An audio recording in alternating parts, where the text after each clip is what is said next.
अल्लाहुम्मा सल्ले अला सय्यिदिना मौलाना मुहम्मद व अला आले सय्यिदिना। मोहब्बत से तो आवाज़ें पढ़ो न। अल्लाहुम्मा सल्ले अला सय्यिदिना मौलाना मुहम्मद व अला आले सय्यिदिना।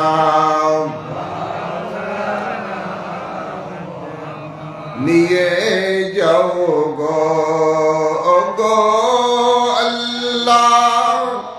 पाके भूमि मदीनाय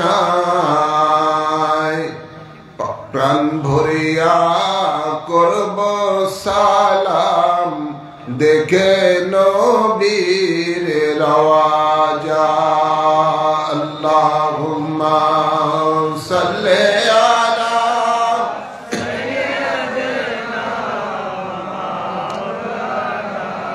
मुहम्मद व अला आले सय्यिदिना मौलाना मुहम्मद बलगल उला बिकमालिही कशफद दुजा बिजमालिही हसनत जमीओ खिसालिही सल्लु अलैहि व आलिहि।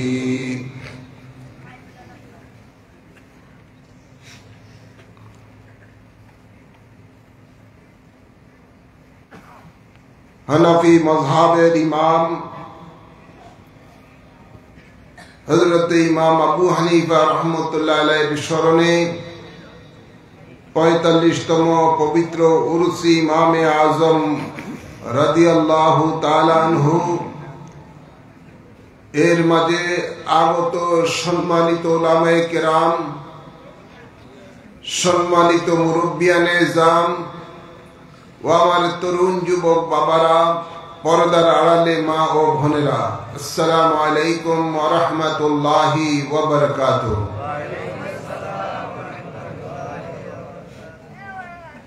আসুন আমরা মহান রব্বুল ইজ্জতের দরবারে শুকরিয়া আদায় করি, যিনি আমাদের সকলকে আল্লাহর একজন মাহবুব বান্দার, আল্লাহর একজন বন্ধুর স্মরণের মাহফিলে কোরআন সুন্নাহর আলোচনা শোনার জন্য আসার বসার তৌফিক দান করেছেন।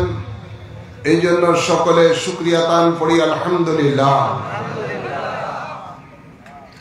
অসংখ্য অসংখ্য দুরুদ সালাম পেশ করছি সরকার দো আলম নূর মুজাসসাম শফিউল মুজনবিন রহমতুল লিল আলামিনের কদম মোবারকে আল্লাহুম্মা আমিন বলি। সাথে সাথে আরো অসংখ্য দুরুদ সালাম পেশ করছি নবী পরিবারের আওলাদগণের কদম মোবারকে আল্লাহুম্মা আমিন বলি। আজকে এমন একটি সময় উরুসে ইমামে আজম উদযাপিত হচ্ছে, যখন বাস্তবিকই মানুষের জীবনে শান্তি নাই। বহুদা বিভক্ত হয়ে আছে মানুষ, মানুষের ব্যক্তি জীবনের শান্তি নাই, পারিবারিক জীবনের শান্তি নাই, সমাজ জীবনের শান্তি নাই, রাষ্ট্র জীবনও শান্তি নাই। শান্তির বড়ই অভাব, অথচ আমাদের ধর্মের নাম হলো ইসলাম। ইসলাম অর্থই হলো শান্তি। শান্তির ধর্মের মধ্যে থেকে আমরা আজকে অশান্তিতে বিরাজ করছি। আল্লাহ তাবারক ওয়া তাআলা কোরআনে পাকে ইরশাদ করেন, ইন্নাদ দীনা ইনদাল্লাহিল ইসলাম। আল্লাহর নিকটে মনোনীত দিন হলো একমাত্র ইসলাম। সুবহানাল্লাহ বলেন। আর ইসলামই হলো শান্তি। ইসলাম আল্লাহর মনোনীত ধর্ম। এই ধর্মকে পৃথিবীর সমস্ত ধর্মের উপরে বিজয় করার জন্য আল্লাহ তাবারক ওয়া তাআলা তার প্রিয় হাবিবকে দুনিয়াতে প্রেরণ করেছেন। ইরশাদ হচ্ছে ওয়াল্লাযী আরসালা রাসূলাহু বিল হুদা ওয়া দীনিল হক লিইয়ুযহিরাহু আলাদ দীনি কুল্লি। সে মহান আল্লাহ যিনি তার রাসূলকে সত্য দ্বীন সহকারে এই জমিনের মধ্যে প্রেরণ করেছেন, যিনি সমস্ত ধর্মের উপরে ইসলাম ধর্মকে বিজয় করবেন। হ্যাঁ আমার ইসলাম ধর্মের দলিল হলো চারটি। একটি হলো কোরআন, আরেকটি হলো সুন্নাহ, আরেকটি হলো ইজমা, আরেকটি হলো কিয়াস। এই চারটি দলিল হলো ইসলামের দলিল। আল্লাহ তাবারক ওয়া তাআলা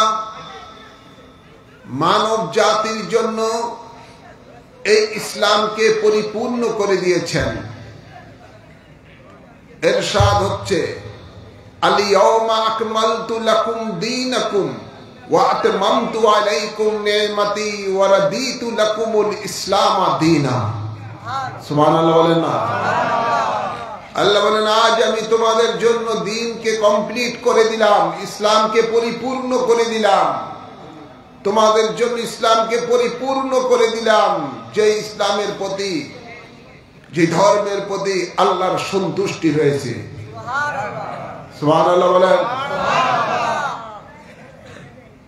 এই ইসলাম এমন একটি ধর্ম, যে ধর্ম আপনার ব্যক্তি জীবনের কথা বলে, যে ধর্ম আপনার পারিবারিক জীবনের কথা বলে, যে ধর্ম আপনার সমাজ জীবনের কথা বলে, যে ধর্ম আপনার রাষ্ট্র জীবনের কথা বলে, যে ধর্ম আপনার ব্যবসায়ী জীবনের কথা বলে, চাকরি জীবনের কথা বলে, শ্রমিকের জীবনের কথা বলে, কৃষকের জীবনের কথা বলে, যেই ধর্ম আপনার ইহকালীন শান্তির কথা বলে, পরকালীন মুক্তির কথা বলে।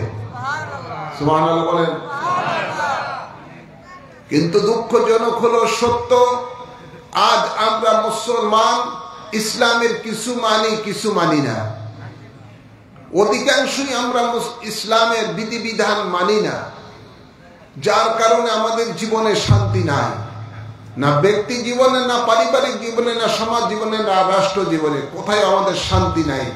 শান্তি দেওয়ার মালিক কে? জবান খুলে বলেন, শান্তি দেওয়ার মালিক কে?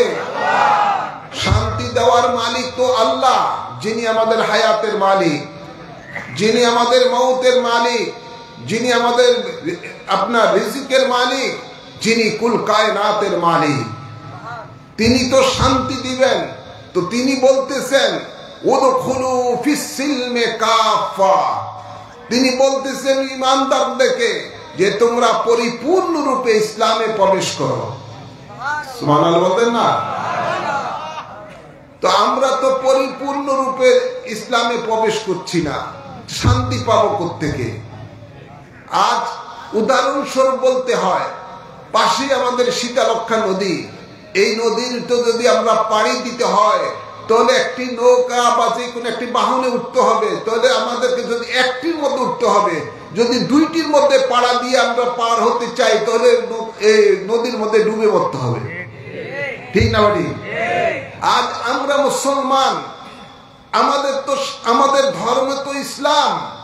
সেই ইসলামের রীতি নীতির মধ্যে আজ আমরা মুসলমান নাই। আমাদের মধ্যে কিছু রীতিনীতি রয়েছে নাস্তিকতার নীতিনীতি, কিছু রয়েছে ইহুদিয়ানা রীতিনীতি, কিছু রয়েছে খ্রিস্টানারা রীতিনীতি, কিছু রয়েছে আপনার এই যেটা কি হিন্দু আনা রীতিনীতি। আছে না নাই? জোরে বলেন নাউজুবিল্লাহ বলেন। তো আমাদের মধ্যে যদি এই চরিত্র থাকে, শান্তি আল্লাহ দিবে কেন? আল্লাহর তো হুকুম আমরা মানি নাই, তার কারণে আমাদের জীবন ও শান্তিও নাই। হ্যাঁ আমার খুব সংক্ষেপে কথা বলবো। আজ ইসলামের মধ্যে যেন মানুষ পরিপূর্ণ রূপে না চলতে পারে, শুরু থেকেই ষড়যন্ত্র চলছে। রাসূলে পাকের জামানার মধ্যে প্রকাশ্য শত্রু, ইসলামের শত্রুরা, যেমন ইহুদি, নাসারা, হিন্দু মানে যেগুলো আছে পত্তলিকেরা, প্রকাশ্য শত্রু রাসূলে পাকের জামানার মধ্যে করেছিল। তারপরে ওরাই আবার মুসলমানের মধ্যে ফিতনা সৃষ্টি করার জন্য, মুসলমান যাতে করে ইসলামের রীতিনীতির মধ্যে না চলতে পারে, মুসলমানের ঈমান ও আকীদা যেন নষ্ট হয়ে যায়, তারপরে মুসলমানের ভিতরে ছদ্মবেশে তারা ঢুকে পড়ল। গভীর খেয়াল করে শুনুন, রাসূলে পাকের সাথে তারা জিহাদে যেতেন, রাসূলে পাকের সাথে তারা নামাজ পড়তেন, রোজা রাখতেন, ইসলামের রীতিনীতি সব কাজ করতেন, রাসূলে পাকের রঙে তারা রঙিন হয়ে চলতেন। কোন ধরার উপায় নাই যে এই লোকটা কি আপনার শত্রু না বন্ধু, এমন অবস্থা থাকতো। তারপরে ওই সময় রাসূলে পাকের জামানায় রাসূলে পাকের অসংখ্য মুজিজা দেখার পরও ইসলামের বিরোধিতা তারা করত। এদের নাম আল্লাহ কোরআনে পাকে দিয়েছেন মুনাফিক। কি নাম দিয়েছেন? জোরে বলুন। মুনাফিক দিয়েছেন নাম। আর এই মুনাফিকদেরকে আল্লাহ, মুনাফিকদের ব্যাপারে আল্লাহ স্পষ্ট জানিয়ে দিচ্ছেন, ইন্নাল মুনাফিকিনা ফি দারকি আসফালি মিনান নার। আল্লাহ বলেন নিশ্চয়ই মুনাফিকদেরকে সবচেয়ে নিকৃষ্ট জাহান্নাম দেওয়া হবে, কঠিনতম শাস্তি দেওয়া হবে। কেননা ইসলামের প্রকাশ্য শত্রু দ্বারা ইসলামের যত ক্ষতি হয় নাই, তার থেকে অধিক রূপে ইসলামের ক্ষতি করেছে মুনাফিকরা। কারা? জোরে বলেন। মুনাফিকেরা। উপরে সুরতে মুসলমান, কিন্তু হাকিকতে তারা ছিল বেঈমান। এই মুনাফিকের চরিত্র কেমন ছিল? মুনাফিকের চরিত্র ছিল এমন, আল্লাহ কোরআনে পাকে বলেন, ওয়াইজা লাকুল্লাযিনা আমানু ক্বালু আমান্না ওয়াইজা খালাউ ইলা শায়াতিনহিম ক্বালু ইন্না মাআকুম ইন্নামা নাহনু মুস্তাহজিউন। আল্লাহ বলেন এই মুনাফিকের চরিত্র হলো এমন যে তারা ঈমানদারের সাথে যখন তাদের দেখা হয় তখন তারা বলে আমরা ঈমানদার, আবার যখন তাদের দলের সাথে, শয়তানের সাথে, আল্লাহ তাদেরকে শয়তান বলে আখ্যায়িত করেছেন, যখন তাদের সাথে, শয়তানের সাথে তাদের দেখা হয় তখন তারা বলে আমরা তো তোমাদের সাথেই আছি, ঈমানদারের সাথে ঠাট্টা মাত্র করলাম। নাউজুবিল্লাহ বলেন না। এরা হলো দুমুখী সাপ। এরা হলো মাছির মতো, কখনো ময়লার উপরে বসে, কখনো বা মিষ্টির উপরে বসে। আছে না নাই? এই চরিত্রের মানুষগুলো ইসলামের শুরু থেকেই ছিল। আজ গভীর খেয়াল করে শুনুন, এদের কাজ হলো মুসলমানের মধ্যে ফিতনা সৃষ্টি করে দেওয়া, মুসলমানের ঈমানকে নষ্ট করে দেওয়া, মুসলমানের আমলগুলিকে নষ্ট করে দেওয়া। মনে রাখবেন, এই মুনাফিকের গোষ্ঠীরাই রাসূলে পাকের জামানায় ষড়যন্ত্র করেছিল। রাসূলে পাক সাল্লাল্লাহু আলাইহি সাল্লাম মসজিদে নববী থেকে একদিন 300 মুনাফিকের নাম ধরে ধরে বের করে দিয়েছিল। ভাইরা আমার, রাসূলে পাক ভবিষ্যৎবাণী করেছিলেন, আমার উম্মতের মধ্যে এই মুনাফিকের গোষ্ঠীরা এমন একটি সময় আসবে, তারা তাদের চরিত্র দেখাবে সমাজের মধ্যে। ঈমানদারের থেকে তাদের লেবাস সুন্দর হবে, ঈমানদারের থেকে তাদের লেবাস সুন্দর হবে, ঈমানদারের থেকে তাদের আমল সুন্দর হবে, ঈমানদারের থেকে তাদের কোরআন শরীফের তেলাওয়াত সুন্দর হবে। মানে দেখতে মনে হয় যেন তারা ফেরেশতা, দেখতে মনে হয় যেন ফেরেশতা, কিন্তু ভিতর মতো থাকবে শয়তান থেকে আরো খারাপ, শয়তান থেকে আরো খারাপ। এই গোষ্ঠীটা সেই শুরু থেকেই ছিল। রাসূলে পাক এদের ব্যাপারে ভবিষ্যৎবাণী করেছিলেন। আল্লাহর নবীর দরবারে এক সময় বিভিন্ন দেশের থেকে লোক এসে রাসূলে পাকের কাছে তাদের দেশের জন্য, বরকতের জন্য দোয়া চেয়েছিলেন। শাম দেশের থেকে এসেছে, ইয়ামন দেশের থেকে এসেছিল, নজ দেশের থেকে এসেছিল।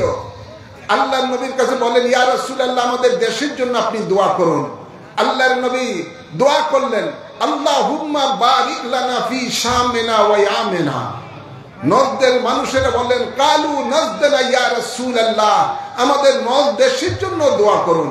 নবী পাক আবার বললেন আল্লাহুম্মা বারিক লানা ফি শামিনা ওয়া ইয়ামিনা। নজদের মানুষেরা আবার বললেন কালু নজদনা ইয়া রাসূলুল্লাহ, আমাদের নজদ দেশের জন্য দোয়া করেন। আবার রাসূল পাক তৃতীয়বার বললেন আল্লাহুম্মা বারিক লানা ফি শামিনা ওয়া ইয়ামিনা, আল্লাহ বরকত নাযিল করো শাম দেশের উপরে, ইয়ামন দেশের উপরে। নজদ দেশের জন্য রাসূল পাক দোয়া করেন নাই। অবশেষে রাসূল বলেন, গায়েবের সংবাদদাতা নবী বলেন, হে নজদ দেশের মানুষেরা শুনো, কেন তোমাদের দেশের জন্য আমি দোয়া করি না?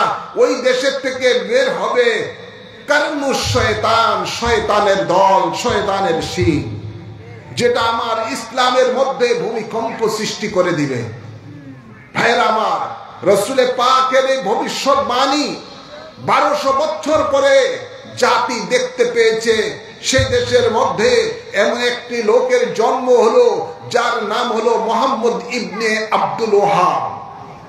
এই আব্দুল ওয়াহাব নজদি ইসলামের সাইনবোর্ড ব্যবহার করে এমন কতগুলো ইসলামের নামে মতবাদ চালিয়ে দিয়েছে যেগুলো মানুষ বিশ্বাস করলে সাথে সাথে তাদের ঈমান চলে যাবে। নাউযুবিল্লাহ বলতেন না? ভাইরা আমার, সে তাওহীদের নামে রিসালাতকে ধ্বংস করার জন্য ষড়যন্ত্র করেছে। মনে রাখবেন, রিসালাত রাসূলের উপরে পূর্ণাঙ্গ বিশ্বাসের নাম হলো ঈমান। আল্লাহর উপরে পুরা বিশ্বাসের নাম ঈমান নয়, আখিরাতের উপরে বিশ্বাসের নাম ঈমান নয়। ঈমান কিসের উপরে? কোরআন বলতেছে যে আপনার ওইজা, কোরআন বলতেছেন আল্লাহ তাবারক ওয়া তাআলা, ওয়াইজা লাকুল্লাযিনা আমানু ক্বালু আমান্না ওয়াইজা খালাউ ইলা শায়াতিনহিম ক্বালু ইন্না মাআকুম ইন্নামা নাহনু মুস্তাহজিউন। এটা তো মুনাফিকের সম্বন্ধে আল্লাহ বলেছেন। আরেকটা আয়াত আল্লাহ রাব্বুল আলামিন বলতেছেন যে কিছু মিনান নাস মান ইয়াকুলু আমান্না বিল্লাহি ওয়া বিল ইয়াউমিল আখিরি ওয়া মা হুম বিমুমিনিন। আল্লাহ বলেন কিছু মানুষ আছে যারা বলে থাকে আমরা ঈমান এনেছি আল্লাহর উপরে, ঈমান এনেছি পরকালের উপরে। আল্লাহ বলেন ওয়া মা হুম বিমুমিনিন, তারা মুমিন নয়। কেন?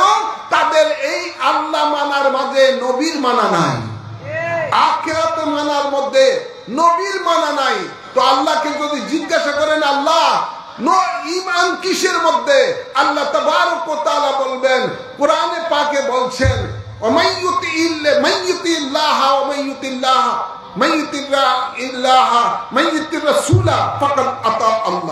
আল্লাহ বলেন ঈমান হলো যারা আমার নবীকে মেনেছেন, ওই মানাটাই আমি আল্লাহর মানা হয়ে যাবে। যারা রাসূলকে মেনেছেন ওই মানাটাই আল্লাহর মানা হয়ে যাবে। তা আমাদের সমাজের মধ্যে আজকে কিছু মানুষ আছে মুসলমানের নাম দিয়ে। এই কিছুদিন আপকে একটা জামাতের মৌলবী, সে অলরেডি তার এক বক্তব্যের মধ্যে বলতেছে নারে রিসালাতের স্লোগান হলো একটা ফালতু স্লোগান।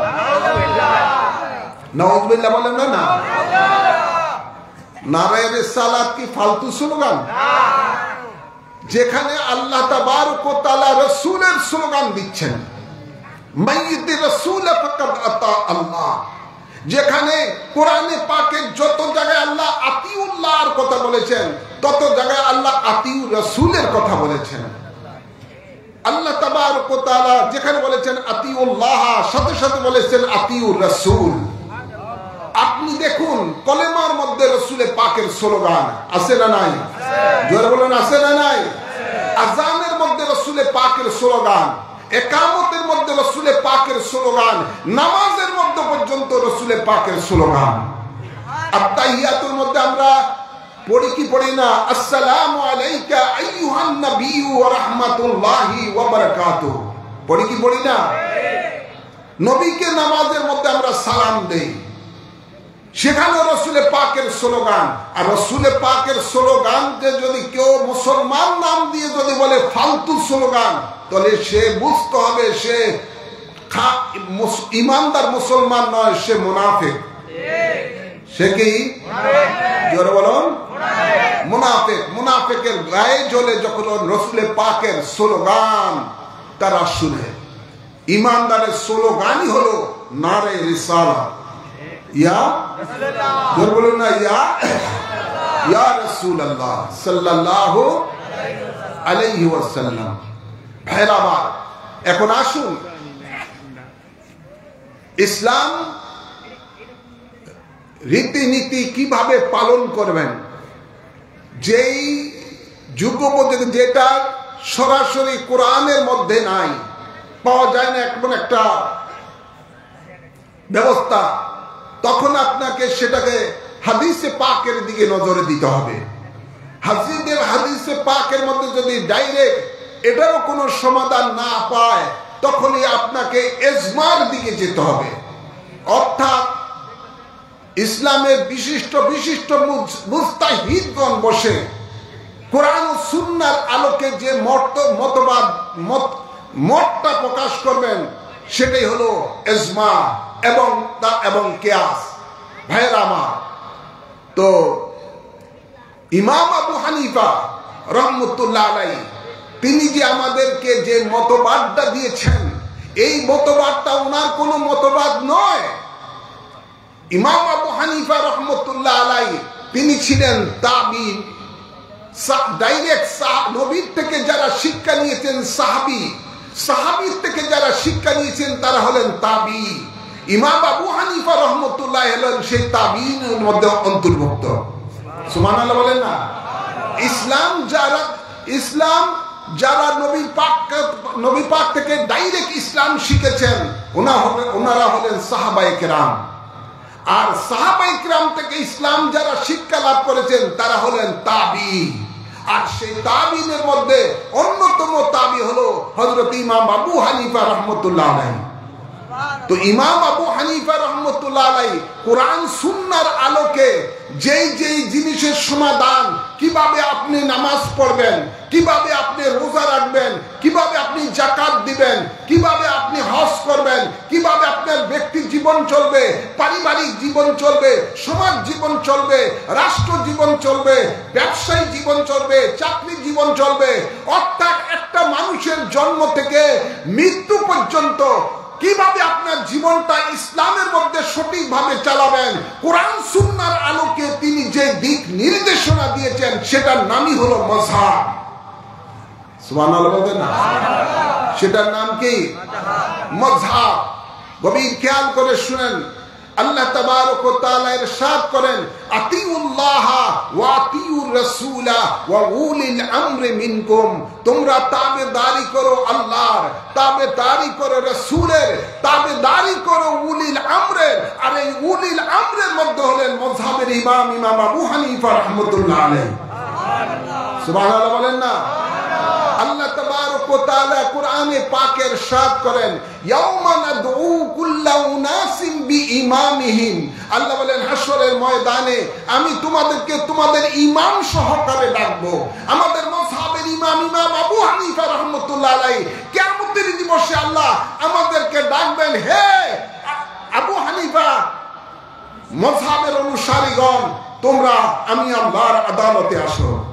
ইমাম আবু হানিফা রাহমাতুল্লাহ আলাইহির সাথে থাকবেন এবং আল্লাহর আদালতের মধ্যে আল্লাহ জিজ্ঞাসা করবেন হযরত ইমাম আবু হানিফাকে যে আমার এই বান্দীদেরকে তুমি কি কোরআন সুন্নাহর আলোকে সঠিক পথে পরিচালিত করেছো? সেই দিন আল্লাহর আদালতে এভাবে হিসাব হবে। সুবহানাল্লাহ বলবেন না? ইমাম অর্থ নেতা, ইমাম অর্থ লিডার। কথা বলছেন না?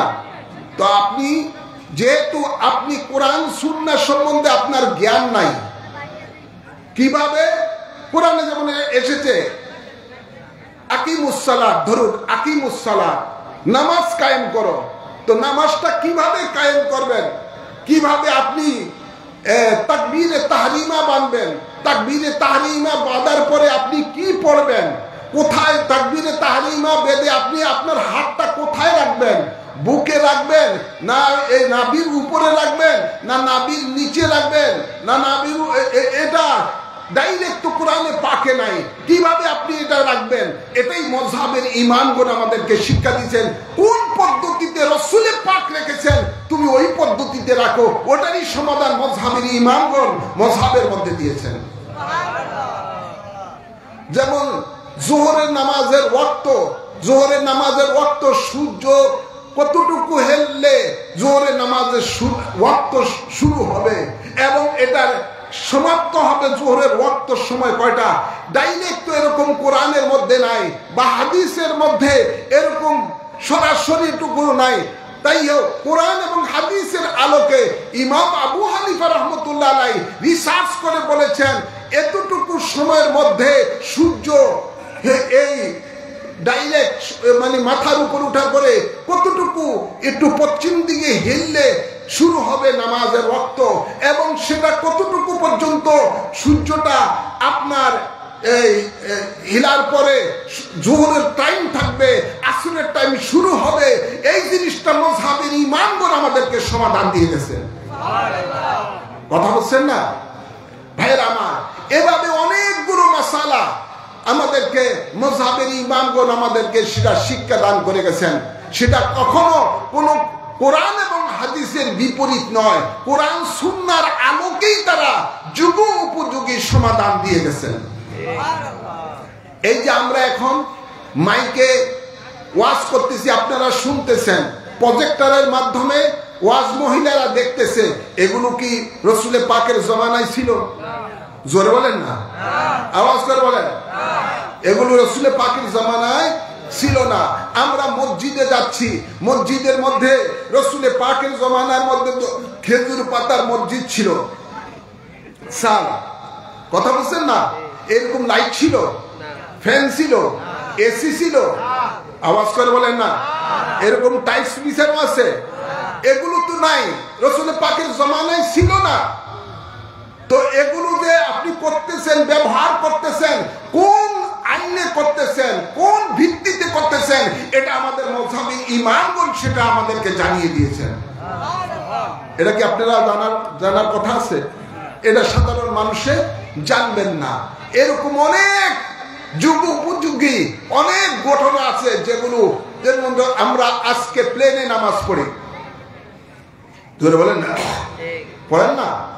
ট্রেনের মধ্যে নামাজ পড়ে, অনেকে গাড়ির মধ্যে নামাজ পড়েন। রাসূলে পাকের জমানার কোন ট্রেন ছিল? আওয়াজ করে বলেন না। প্লেন ছিল?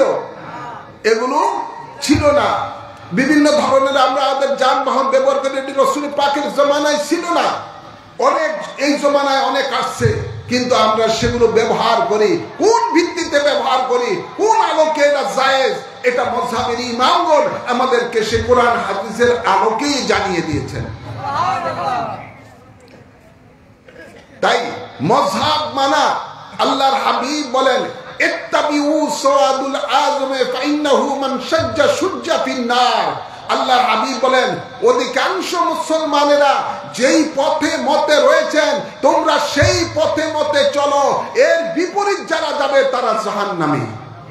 এই জন্য সমস্ত ফুকায়ে কেরামগণ ঐক্যমত্যভাবে এটা সিদ্ধান্ত নিয়েছেন যে যেই কোনো একটি মযহাব মানা ওয়াজিব। সুবহানাল্লাহ। মযহাব মানা কি? ওয়াজিব। যেন আজকে অধিকাংশ মুসলমানেরা কোনো না কোনো একটি মযহাবের মধ্যে রয়েছেন। মযহাব হলো চারটি: হানাফি, শাফি, মালিকি, হাম্বলি। আপনি সৌদি আরবে যান, হজের মধ্যে যে দেখবেন কোন কোন মুসলমান আছে নামাজ পড়া আমাদের মতো হানাফি মযহাবের মতো, নাবি মজবুরে হাত বেঁধে বারবার আপনার এই তাকবীর বলে না, একবারই যেটা বলা হয় সেটা বলে, আবার রফি আদায় যেটা আর কি। আর অনেকে দেখবেন নামাজ পড়ে আপনার বুকের উপরে হাত বেঁধে, কেউ বা হাত ছেড়ে নামাজ পড়ে, বাঁধেই না, হাত বাঁধেই না। এটাও আরেক মযহাব, মালিকি মযহাব। এক একটা মযহাবে যারা যেভাবে হাদিসে রাসূল পাকের হাদিস নিয়েছেন, অনুসরণ করেছেন, তারা সেভাবেই তাদের কাজ। চালিয়ে যাচ্ছেন। তো চারো মজাবি হক মজাব, চারো মজাবি কোরআন সুন্নাহর আলোকে ইমামেরা সমাধান দিয়েছেন। এই জন্য যেই কোনো একটি মজহাবকে অনুসরণ করা মুসলমানের উপরে ওয়াজিব। যারা আজকে মজহাবকে মানে না, আজকে মজহাব থেকে মানুষ যেন মজহাব না মানে, তাদের শায়েখের কথা শুনে এই ধরনের বিভ্রান্ত আজকে সমাজের মধ্যে, বিশেষ করে যুবক সমাজের মধ্যে বেশি করে ছড়ানো হচ্ছে। আছে না নাই? ফেসবুক দেখে, বিভিন্ন মিডিয়া দেখে আজকে মানুষেরা বিভ্রান্ত হয়ে যাচ্ছে।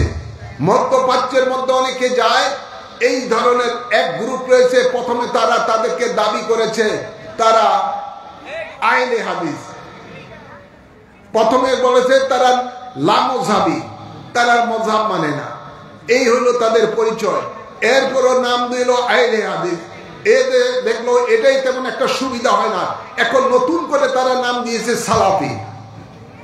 কি দিয়েছে? সালাফি নাম দিয়েছে। এই ধরনের এই সালাফিরা যারা মজহাব মানে না, যারা তরিকা মানে না, যারা রসুলে পাকের রিসালাতকে সঠিকভাবে মানে না, এই সমস্ত বিভ্রান্ত দলে লোকগুলোই আজকে সমাজের মধ্যে সবচেয়ে বেশি ফিতনা সৃষ্টি করতেছে। ভাইরা আমার, আল্লাহ তাবারক ওয়া তাআলা কোরআনে পাকের সাথ করেন, ইয়া আইয়ুহাল্লাযীনা আমানুত্তাকুল্লাহা ওয়া কুনু মা'আস সাদিকিন। হে ঈমানদারগণ, তোমরা আল্লাহকে ভয় করো এবং আমার সত্যবাদী বান্দাদের সাথে তোমরা মিশে থাকো। আর সেই সত্যবাদী বান্দারাই হলেন মযহাবের ইমাম, তরিকতের ইমামগণ। জোরে বলুন সুবহানাল্লাহ। আমাদেরকে সেই আলোকে, কোরআনের এই আলোকে আমাদেরকে চলতে হবে। কোন শায়েখের কথায় আপনারা বিভ্রান্ত হবেন না, আপনারা চলবেন মযহাবের ইমামগণের কথা মতো, আপনারা চলবেন তরিকতের ইমামগণের কথা মোতাবেক। যারা সেই লাইন, সেই পদ্ধতি আপনাকে দেখাবেন, তারাই হলেন মুর্শিদ। তারা কি? তারাই হলেন মুর্শিদ। যারা আপনাকে শরীয়ত, তরিকত, মারিফত, হাকিকতের পথ দেখান, যারা আপনাকে কোরআন, সুন্নাহ, ইজমা, কিয়াসের আলোকে সিরাতুল মুস্তাকিমের পথ দেখান, তারাই হলো মুর্শিদ। আর সেই মুর্শিদের আলোকে আপনি যখন নির্দেশনায় যখন আপনি চলবেন, তখনই আপনার জীবনে আসবে শান্তি। সুবহানাল্লাহ বলেন। আল্লাহ কবুল করুন। আমিন বলেন।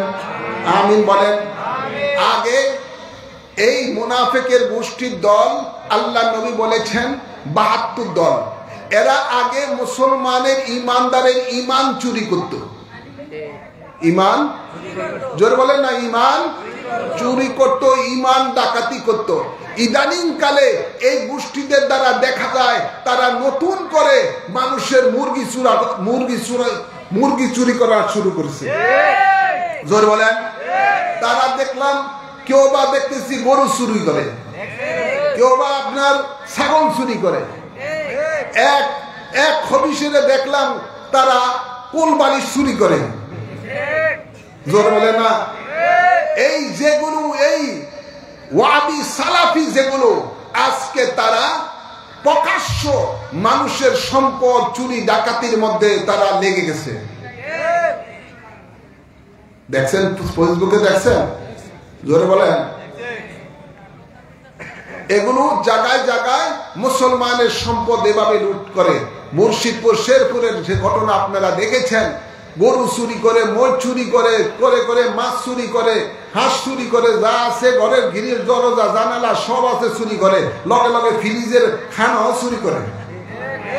জোরে বলেন, আছে না নাই? তো এই চোরদের থেকে সাবধান থাকা দরকার, আছে না নাই? এগুলো ইমান চোর, এগুলো হলো মানুষের সম্পদ চোর। এই চোরদের থেকে আপনাদেরকে সাবধান থাকতে হবে। চোরেরা খুব বেশি উৎপাত করা শুরু করে দিয়েছে। ভাইরা আমার, আমি এই গত 2 দিন আগে দেখলাম আমাদের দেশে তত্ত্বাবধায়ক সরকারের প্রধান তত্ত্বাবধায়ক যিনি প্রধান উপদেষ্টা ডক্টর ইউনূস, এই কতগুলো এই ইমান চোর, এই গরু চোর, বালি চোর, এই মোদির সাথে পরামর্শ করেন দেশ কিভাবে ভারতের আগ্রাসন থেকে রক্ষা করা যায়। আর এই চোরের গোষ্ঠীরা তো বাংলাদেশের মানুষের জন্য এখন বড় আযাব, বিপজ্জনক। এগুলো নিয়ে সরকার চাচ্ছে প্রধান উপদেষ্টা এগুলোকে নিয়ে পরামর্শ করেন, কিন্তু দুঃখজনক হলো সত্য, কোন হক্কানি রব্বানি, কোন হক্কানি সুন্নি যারা এই দেশের অধিকাংশ সুন্নি মুসলমানের নেতৃত্ব দিচ্ছে, এই ধরনের দলের নেতাদের সাথে তাদের বৈঠক নেয়, তাদেরকে ডাকে না, চোরের গোষ্ঠী করে নিয়ে ডাকে, জঙ্গিবাদীদেরকে নিয়ে ডাকে, যেগুলি সন্ত্রাসের সমাজের মধ্যে জঙ্গি লালন পালন করে, ওদেরকে ডাকে। জানি না দেশের কি অবস্থা হবে। যাই হোক, আমরা আগেও প্রতিবাদ করছি, আমাদের দেশের দিকে কোন ভিন্ন কোন দেশের মানুষ যদি বাংলাদেশের দিকে চোখ রাঙ্গায়, বাঙালি জাতি তাদের চোখ উপড়ে ফেলার ক্ষমতা রাখে কি রাখে না? যারা বলেন ভারত যত বড়ই শক্তিশালী হোক না কেন, প্রতিবেশীর সাথে আমরা সুসম্পর্ক বজায় রাখবো, কিন্তু আমাদের সার্বভৌমত্বের উপরে কোন রকমের আঘাত আসলে আমরা ছাড় দেওয়ার বাঙালি জাতি না। বাঙালি জাতি অতীত 1971 সালে সেটা বাঙালি জাতি দেখিয়ে দিয়েছে, যেটা তারা লাঠি সোটা দিয়েও বড় বড় অস্ত্রধারীদেরকে দেশ থেকে বিতাড়িত করেছে। এটা বাঙালি জাতির ইতিহাস। বাঙালি জাতি দেশের সাথে সব এক হয়ে যায়। তো আমরা দেশকে ভালোবাসি। আল্লাহর নবী বলেন হুব্বুল ওয়াতান মিনাল ঈমান, দেশ প্রেমই হলো ঈমানের অঙ্গ। আমরা দেশকে ভালোবাসি। এই ৬৮,০০০ বর্গমাইল, এই কিলোমিটার বর্গমাইল এই বাংলাদেশ, এই সার্বভৌমত্ব আমাদের বাংলাদেশ। এই বাংলাদেশের ১ ইঞ্চি মাটিও কোনো ভিন দেশের কোনো ব্যক্তি আপনার দখল করার পায়তারা করলে ওর নিজের পায়ে নিজেই কুড়াল মারল, ঠিক না বাড়ি? কিন্তু আমরা আরেকটার সাথে সাথে বলতে চাই, এদেশের মধ্যে হিন্দুত্ববাদীর একটা গোষ্ঠী রয়েছে ইসকন, যেটা সম্পূর্ণ একটা সন্ত্রাসীবাদী সংগঠন। সন্ত্রাসীবাদী সংগঠন যেটা ভারতের মধ্যে বহু মুসলমানের মসজিদ, পুরানো মসজিদ গুলো, এমনকি নতুন নতুন মসজিদ গুলো তারা ভেঙে মন্দির বানাচ্ছে। বহু মুসলমানদেরকে তারা রাস্তাঘাটে নির্যাতন করছে, হত্যা করছে, মা বোনদেরকে ইজ্জত নষ্ট করতেছে ভারতের মধ্যে। এগুলো হলো ইসকনের এই সদস্যরা। ভাইয়ের আমার, তাদের স্লোগান হলো জয় শ্রী স্লোগান। কি জয় শ্রী না কি হাবি স্লোগান তাদের দেয়, কিন্তু মুসলমানের স্লোগান হলো নারে তাকবীর আর নারে রিসালাত, ঠিক না বা ঠিক? ভাইয়ের আমার, ওই গোষ্ঠীটাই সারা পৃথিবীর মধ্যে তারা তাদের সংগঠনকে সুসংগঠিত করতেছে, বাংলাদেশও করতেছে। বাংলাদেশের মধ্যে যে ধরনের এই ইসকনের পায়ে তারা খুব গভীর ভাবে চলছে অনেক দিন আগে থেকে। তো আমরা সকলে জানি যে বাংলাদেশ আবহমান কাল থেকে জাতি ধর্ম নির্বিশেষে এই দেশের মানুষ শান্তিতে তাদের স্বাধীনভাবে নিজের ধর্মের কাজ তারা পালন করতেছে, ঠিক না বাড়ি? হিন্দুরা হিন্দুদের ধর্ম পালন করবে, মুসলমান মুসলমানের ধর্ম পালন করবে, খ্রিস্টান খ্রিস্টানের ধর্ম পালন করবে, বৌদ্ধরা বৌদ্ধ ধর্ম পালন করবে। কারো ধর্মের উপরে কেউ আঘাত করবে না। স্বাধীনভাবে দেশ এতে তাদের ধর্ম কর্ম পালন করবে। এটাই হলো ইসলামের নীতি, এটাই হলো ইসলামের কাজ, এটাই হলো আমাদেরকে সুফিবাদের আউলিয়া কেরামদের শিক্ষা।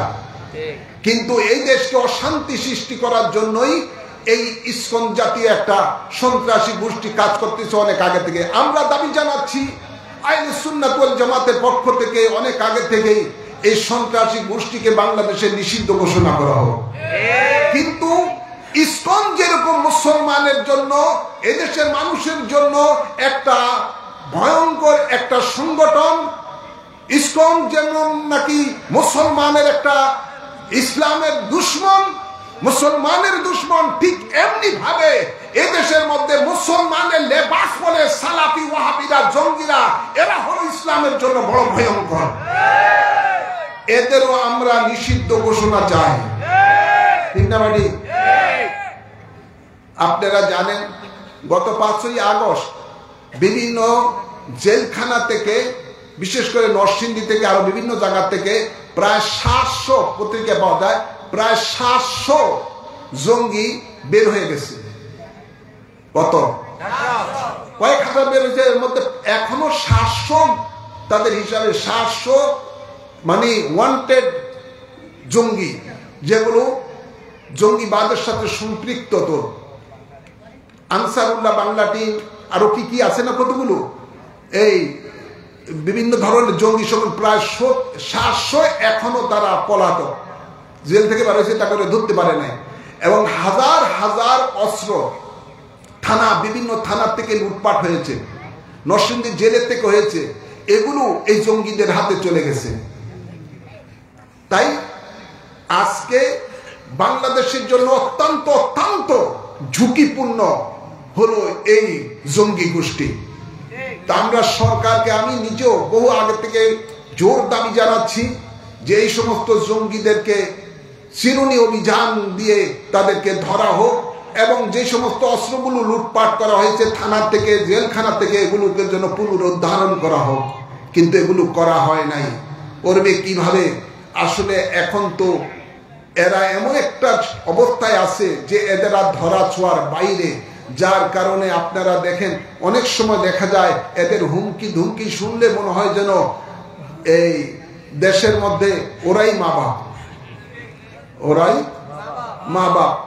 দিনে দুপুরে বিভিন্ন দরবারের মধ্যে আক্রমণ, এই পর্যন্ত প্রায় 70টিরও দরবার, ওলি আল্লাহর মাজার তারা ভেঙে দিয়েছে, গুড়িয়ে দিয়েছে, এবং এগুলো এই সন্ত্রাসী তৎপরতা তারা চালিয়ে যাচ্ছে। তো মানুষের বাংলাদেশে একটা কথা আছে, বকরি কুদে খুঁটির জোরে। কিসের জোরে? খুঁটির জোরে।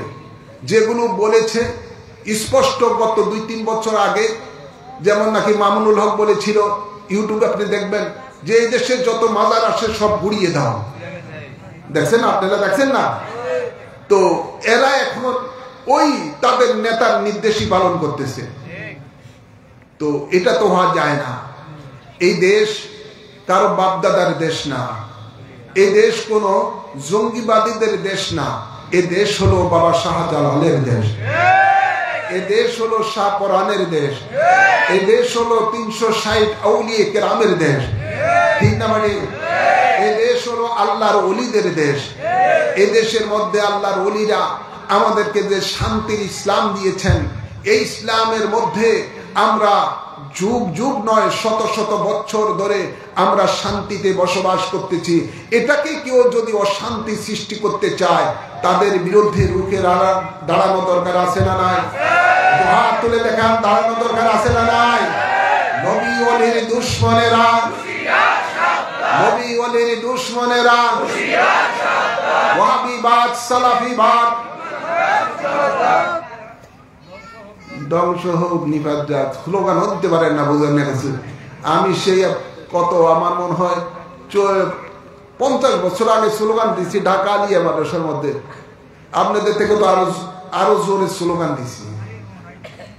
এই অবস্থা কেন আপনাদের? ওয়াহাবিবাদ, সালাফিবাদ ধ্বংস হোক, নিপাত যাক, আল্লাহ কবুল করুন। তো আমরা ওই ইসলামে থাকবো যে ইসলাম আল্লাহর ওলিরা আমাদের জন্য নিয়ে এসেছেন, ঠিক না ভাই? যে ইসলাম মদিনাওয়ালার ইসলাম, যে ইসলামের জন্য আওলাদে রাসূল কারবালার জমিনের মধ্যে শাহাদাতের পেয়ালা পান করেছেন, আমরা ওই ইসলাম চাই। আজকে বাংলাদেশের মধ্যে আজকে আপনারা দেখেন এই এজিদি মার্কা ইসলাম কায়েমের জন্য এই ওয়াহাবি সালাফিরা ষড়যন্ত্র করতেছে। কথা বলছেন না? এজিদ বাহিনী, মনে রাখবেন, ইতিহাস পড়েন, এজিদ বাহিনী আওলাদে রাসূলগণকে কারবালার জমিনের মধ্যে শহীদ করার পরে মদিনা শরীফ আক্রমণ করেছে। মদিনা শরীফ আক্রমণ করে হাজার হাজার আওলাদে রাসূলগণকে শহীদ করেছে, হাজার হাজার আওলাদে রাসূলের পরিবারগণদের সাথে তারা রেপ করেছে। এমনকি রাসূলে পাকের রওজার পাশে যে মসজিদে নববী ছিল 7 দিন ধরে সেখানে কোনো নামাজ হয় নাই, সেখানে তারা ঘোড়া ওট ইত্যাদি বেঁধে কদাচার করেছে মসজিদে নববীকে। এই গ্রুপেরা আবার এই এজিদি বাহিনী পরবর্তীতে মক্কায় আক্রমণ করেছে। মক্কায় আক্রমণ করার পরে আপনার খানায় কাবার গিলাফের মধ্যে তারা আগুন জ্বালিয়ে দিয়েছে। ভাইরা আমার, এদেরও নাম সাইনবোর্ড ছিল ইসলাম।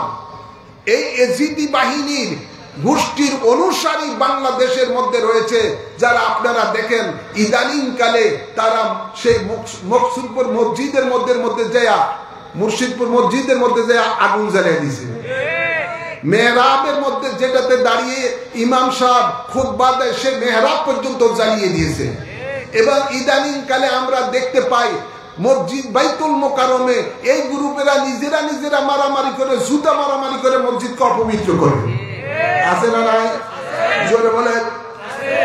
এদের দ্বারা আল্লাহর ঘর মসজিদও নিরাপদ নাই, মসজিদও নিরাপদ নাই, মানুষের জানমালও নিরাপদ নাই। সুতরাং এই এজিদের গোষ্ঠী বাংলাদেশের মধ্যে খুব তৎপর, সাবধান থাকতে হবে। আর আমরা যারা হযরত ইমাম হুসাইনের অনুসারী, আমাদেরকেও তৎপর হতে হবে, আমাদেরকেও ঐক্যবদ্ধ হতে হবে। ইনশাআল্লাহ ঢাকাতে আমি অচিরেই একটি মহা সমাবেশের ডাক দিব। আপনাদের এই কলিঙ্গা এলাকার মধ্যে যত সুন্নি বাবারা রয়েছেন, যুবকেরা রয়েছে, যত লোক রয়েছেন, প্রত্যেকে আপনারা নারে রিসালাতের স্লোগান দিয়ে ঢাকার রাজধানীতে সুন্নি মহা সমাবেশে অংশগ্রহণ করবেন ইনশাআল্লাহ। বলেন না? আল্লাহ কবুল করুন, আমিন বলেন। আমরা হযরতে শাহজালাল মুজাদ্দিদে ইয়ামনির অনুসারী, আমরা আবার সেই গর্জে উঠবো।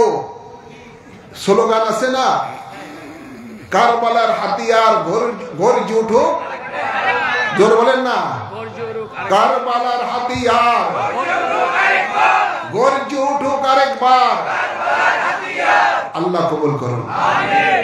আমাদের বাংলাদেশের মধ্যে যত পীর মাশায়েখগণ রয়েছেন, যত সুন্নি দল উপদল রয়েছেন, সব দল উপদলকে আমি ইনশাআল্লাহ একত্রিত করতেছি ইনশাআল্লাহ। বলেন না?